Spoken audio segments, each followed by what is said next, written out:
ఆంధ్రప్రదేశ్ సామాజిక సంక్షేమ board chairman పోతుల బాలకోటయ్య పిన్నెల్లి గ్రామంలో జరిగిన వ్యక్తిగత ఘర్షణపై హత్యపై వైసీపీ రాద్ధాంతం ప్రభుత్వంపై నిందా ప్రచారం విజయవాడ ఎంపీ కేశినేని శివనాథ్ కార్యాలయంలో మీడియా సమావేశం ఏర్పాటు చేశారు. ఈ సందర్భంగా ఆంధ్రప్రదేశ్ సామాజిక సంక్షేమ బోర్డు చైర్మన్ బాలకోటయ్య మాట్లాడుతూ శవాల కోసం రాబందులు డెక్కల చప్పుడుతో ఎదురు చూస్తూ ఉంటాయి. అదేవిధంగా నేను వస్తుంటే నిజంగానే నాకు రాబందులు డీజీపీ ఆఫీస్ దగ్గర కనిపించాయని, మీ పాలన జరిగిన 5 ఏళ్ల కాలంలో దాదాపు 120 మంది పైన దళితులు చనిపోయారు. ఒక్క పిన్నెల్లి సంఘటనే కాదు, రాష్ట్రంలో ఏ సంఘటన జరిగినా ప్రభుత్వం వెంటనే స్పందిస్తోందన్నారు. గత 5 ఏళ్లు పిచ్చడి చేతికి రాయి ఇచ్చినట్లు పాలన చేశారన్నారు. ఆయన ఆలోచన, ఆయన పని పద్ధతులు అంటే ఈ విధమైన పరిపాలన పిచ్చోడి చేతికి రాయిచ్చినట్టుగా ఈ రాష్ట్రంలో జరుగుతున్న అభివృద్ధి మీద వైసీపీ ప్రభుత్వం కానీ వైసీపీ సోషల్ మీడియా కానీ పోటీ పడటానికి సిద్ధంగా లేదు.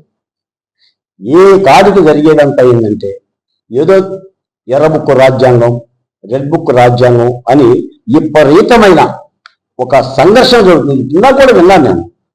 ఈ రాష్ట్రంలో ప్రజలందరూ అప్రమత్తంగా ఉండండి, రెడ్ బుక్ రాజ్యాంగం అమలు జరుగుతుంది, ఎవరిని ఎప్పుడు ఏం చేస్తారో తెలియటం లేదు అని ఒక దుర్మార్గమైన ప్రచారం జూపుడి ప్రభాకర్ చేస్తున్నారు. నీకు జూపుడి ప్రభాకర్ గురించి తెలుసు, మేరుగు నాగార్జున గురించి తెలుసు, వీళ్ళ పరిపాలన తీరులన్నీ కూడా తెలుసు. ఈ సందర్భంగా పిన్నెల్లిలో జరిగిన ఒక వ్యక్తిగత ఘర్షణని పోలీస్ చాలా ఎలర్ట్గా ఇందాక డీజీపీ కార్యాలయాన్ని కూడా డీజీపీ గారు అనుమతించారు. వాళ్ళకి అనుమతించినా కూడా అనుమతించలేని ప్రచారం చేస్తున్నారు. ఒక ఊళ్ళో ఉద్రిక్తంగా సంఘటన జరిగితే నువ్వు వాహనాలతో ఊరేగింపు చేస్తాను అని అంటే పోలీస్ డిపార్ట్మెంట్ మాత్రం ఎలా దాన్ని అనుమతిస్తుంది? అంటే ఒక ఘర్షణ వాతావరణాన్ని క్రియేట్ చేయడం కోసం ఈ రోజున వైసీపీ పార్టీ బొడ్డుకు మసిరాసుకొని కూర్చుంది. కాబట్టి ఈ రాష్ట్రంలో చాలా అభివృద్ధి పనులు జరుగుతుంది. మీరు నిన్నే చూశారు, ముఖ్యమంత్రి చంద్రబాబు నాయుడు గారు దావోస్ తిరిగారు, పరిశ్రమలను రప్పించే ప్రయత్నం చేస్తున్నారు, డిఎస్సి ఇస్తున్నారు, పోలీసు ఉద్యోగాలు ఇస్తున్నారు. నిన్న సంక్రాంతి పండుగ రోజున ఉద్యోగస్తులకు సంబంధించిన అడ్వాన్సులు కొంతమందికి ఇచ్చారు.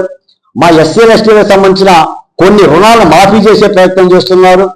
పదే పదే అంటే పరిశ్రమల్లో కానీ అభివృద్ధి పనుల్లో కానీ లేదా మంత్రులు కానీ బాధ్యత పడి పోటీ చేస్తున్న సందర్భం ఉంది. మిత్రులారా, చివరిగా ఒక మాట చెప్తా, రాజ్యం చేస్తే ప్రభుత్వం చేస్తే అది ప్రభుత్వ హత్య అవుతుంది. కుటుంబ గొడవలో వ్యక్తిగత గొడవలు చేస్తే ఈ ప్రెస్ మీట్ అంతా కూడా మీ 5 ఏళ్ల పరిపాలనగా సరిపోతుంది. దాదాపుగా నాకు తెలిసి వేలలో 5 ఏళ్ల పరిపాలనా కాలంలో 56,900 సంఘటన జరిగింది. కేవలం దళితులే 192 మంది హత్య చేయబడ్డారు. మీకు మాట చెప్తున్నా మిత్రులారా, మద్యం ధరలను మాత్రం ఓంప్రకాష్ అయ్యాడు. మీకు తెలుసా? అసలు పోలీసు రికార్డులు ఉన్నాయా? చంపారా? ఆత్మహత్య చేసుకున్నారా? ఏ ఊరు ఉన్నాయండి? ఇన్ని దుర్మార్గాలు దగ్గర పెట్టుకొని కుటుంబ ఘర్షణ నేపథ్యంలో, పరస్పర వ్యక్తిగత నేపథ్యంలో జరిగిన సంఘటనని మీరు ప్రభుత్వానికి గుడివేస్తారా? ప్రభుత్వానికి రుద్దేస్తారా?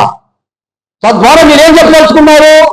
ఈ రాష్ట్రంలో జరుగుతున్న అభివృద్ధిని ప్రజలకి కనిపించుకోకుండా చేద్దాం అనుకుంటున్నారు.